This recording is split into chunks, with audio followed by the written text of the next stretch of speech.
లోకశంకరం అజ్ఞానం జాహ్నవీ తీర్థం విద్యాతీర్థం వివేకినాం సర్వేషాం సుఖదం తీర్థం భారతీ తీర్థమాశ్రయే విద్యా వినయ సంపన్నం వీతరాగం వివేకినం వందే వేదాంత తత్వజ్ఞం విధుషేఖర భారతీం.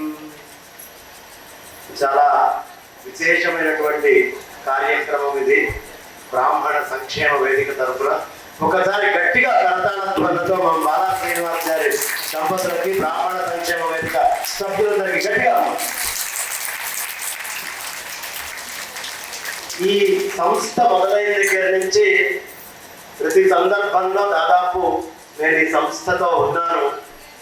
ఇది సంస్థ దినదిన ప్రవృద్ధమానం అవుతూ ఎంతో చక్కగా, అది మామూలుగా ప్రవర్తమానం కావట్లేదు, అలా రోజు రోజు రోజు రోజు రోజు రోజు అంచనంచనగా వెళుతూ 12 జ్యోతిర్లింగాలు, 18 శక్తిపీఠాల్లో ఉండే పురోహితులు, జ్యోతిష్ సభలు, సాఫ్ట్వేర్ వాళ్ళకి సంబంధించినటువంటి బ్రాహ్మణులు, లాయర్లకు సంబంధించి బ్రాహ్మణులు, అనేకమైనటువంటి ప్రొఫెషనాలిటీకి సంబంధించినటువంటి ప్రొఫెషనల్స్ అందరినీ ప్రతి ఒక్కళ్ళని తీసుకొని వచ్చి మేమున్నాం, మీరు ఏ చిన్న పని చేసినా గుర్తించి సత్కరించడానికి మేము అడుగులు ముందరికి వేస్తాం అని చెబుతూ ఎప్పుడూ బ్రాహ్మణ సంక్షేమ వేదిక పేరుకి తగ్గట్టు బ్రాహ్మణుల సంక్షేమానికి నిజమైనటువంటి వేదికగా మారి 31వ కార్యక్రమాన్ని ఇక్కడ చేయడం అనేది విశేషంగా.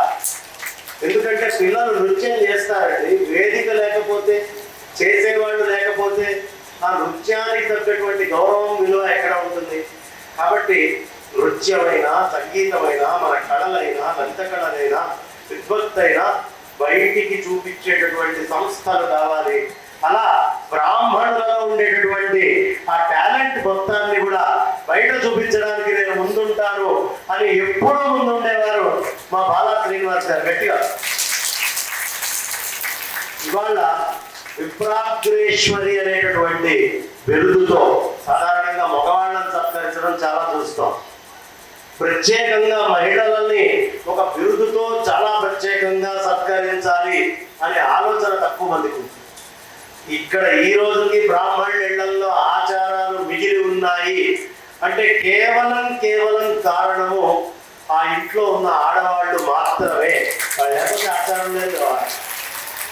ఇది పండగని, పక్కమని, అలంకారాల దగ్గర నుంచి, వంటల దగ్గర నుంచి అన్నీ చేసి ఆచారాలని కాపాడుతుండేటటువంటి స్త్రీలు ఎప్పుడు మాకు ఈ బిరుదు కావాలి అనుకోరు.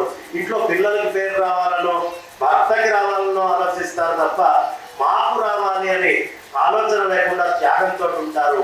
అలాంటి త్యాగాన్ని గుర్తించినటువంటి సంస్థ కాబట్టే నిజంగా ఇది బ్రాహ్మణ సంక్షేమ వేదిక అయింది. ఇలా అనేక కార్యక్రమాలు వారి ద్వారా జరగాలని ఇప్పటికే ఆలస్యమైంది. అనుకున్న సమయంలో ఇంతకంటే ఎక్కువసేపు మాట్లాడాలనున్నా ఈ ఉగాది తొందరగా వచ్చేసి వసంతాలు తెచ్చినట్టుగా ఉంది. ఇక్కడ ఉన్న వేదికను చూస్తూ ఉంటే నిజమైనటువంటి ఆ చైత్రమాస వచ్చేసింది, వసంత ఋతువు అన్నట్టుగా కనిపిస్తోంది. ఇలా వసంత స్వరూపులైనటువంటి మీ అందరికీ నమస్కరిస్తూ గోమాతల యొక్క ఆశీస్సులు మనందరి మీద ఉంటారని కోరుకుంటూ నా వాణికి విరామాన్ని ఇస్తున్నాను. స్వస్తి.